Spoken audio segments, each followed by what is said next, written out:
what we ignore is the devastating effect of grief on our body. Grief does not only affect our mental health, it also affects our body. For example,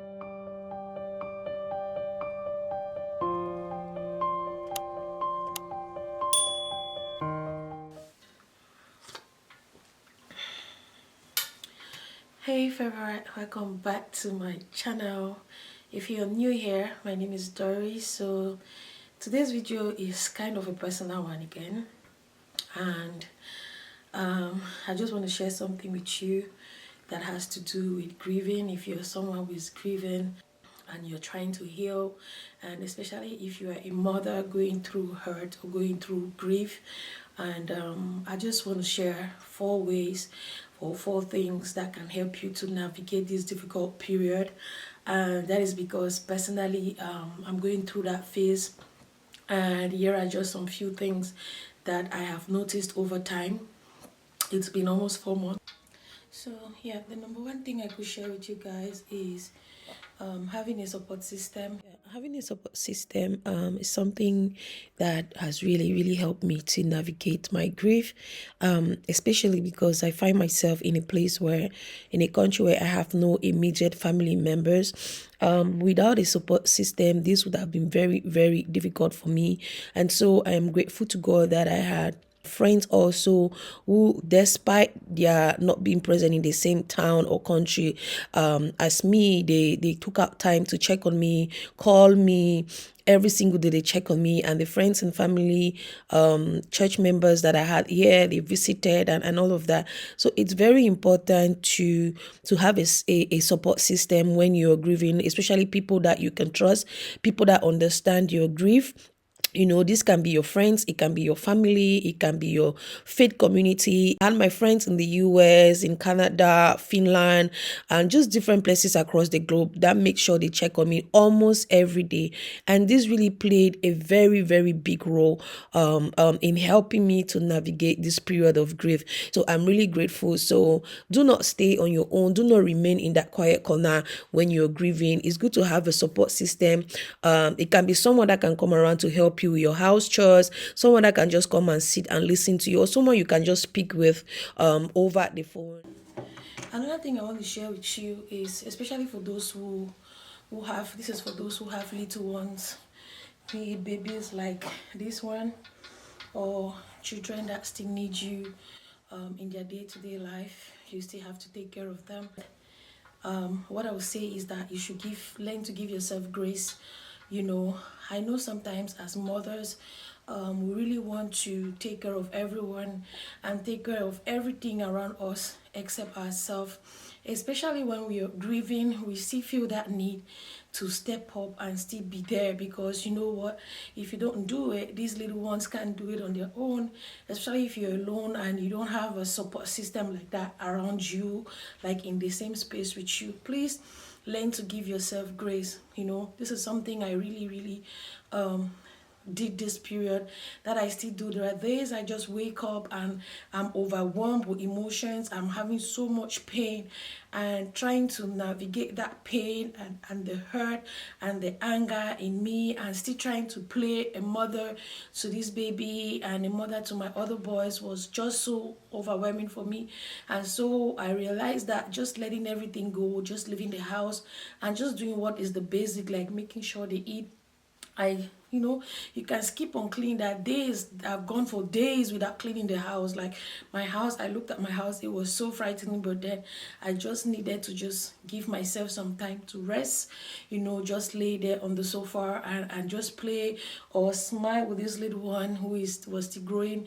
He's now 6 months, but then he was in his third or fourth month, trying to smile with him, learn to talk back at him, play with my other kids, and just try to ignore every other thing going on around me. That was overwhelming. Again, as a grieving mother, it's not easy. So please try to give yourself grace. Know already that you're doing so much. Okay.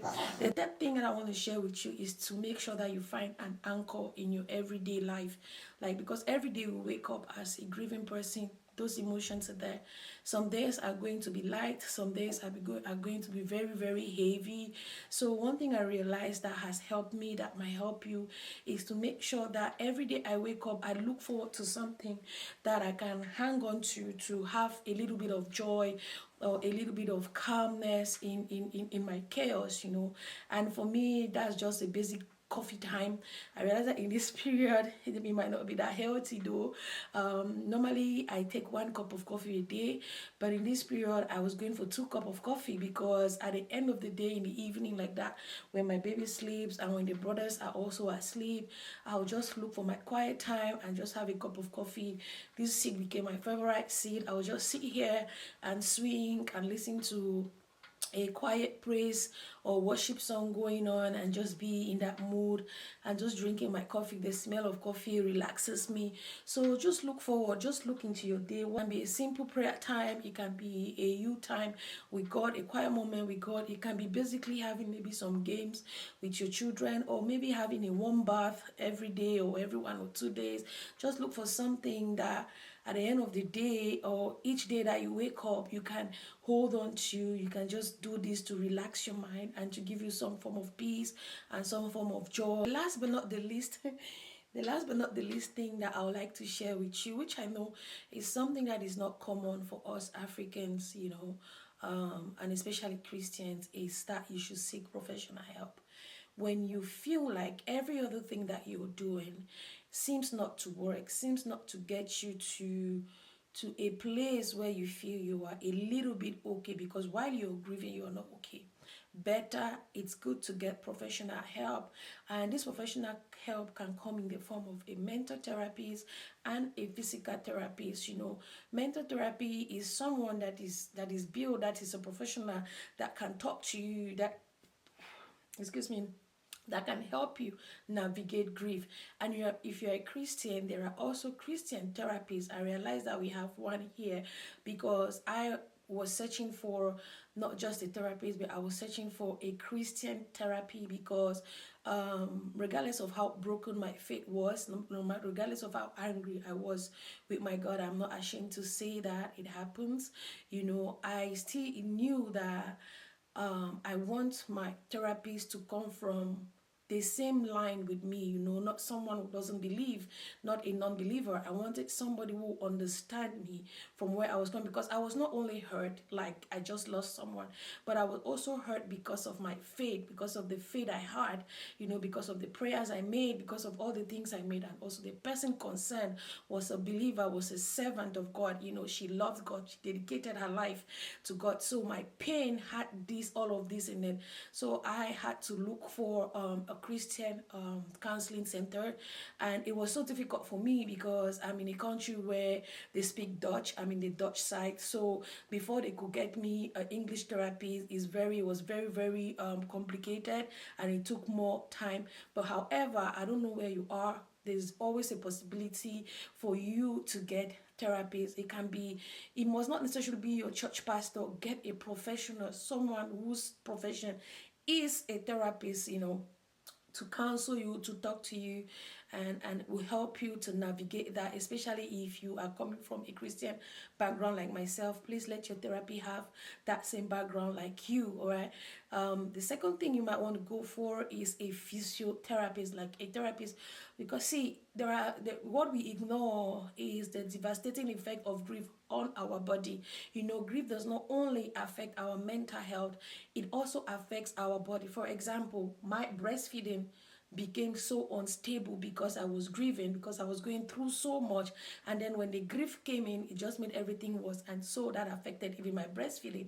You know, so grief can affect your body in so many ways that if you need it's good for you to see your doctor, and your doctor is going to examine you, and your doctor will know which kind of therapy, physiotherapy to prescribe for you. So please do not feel shy. Going for looking for a therapist is not a sign of weakness, rather it's a sign of strength. Is that you need help and you really want to fix the situation in which you are in. You know, you are brave enough to take that step despite every everything that is going on in your life, because trust me, grieving is not easy, regardless of how small people might think. Grieving is not easy, and people grieve differently, and it weighs on people differently. But the truth about it is that at the end of the day, it affects you mentally, it affects you psychologically and physically as well. Okay, so for me, those are some of the things that I have been doing to help me navigate this period of grief. And lately, all thanks to God, I have been able to start doing my quiet time with God again. I was able to do my first quiet time with God like I used to do before, through Bible study and meditation. Since my mom died in August 26, I had not done that until yesterday, or 2 days ago, until 2 days ago, and that's about 3 months later. Yeah, I'm not ashamed to say this, that's just the reality.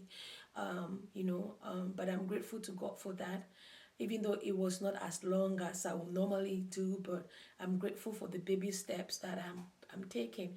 So I hope this video helps you to navigate your grief.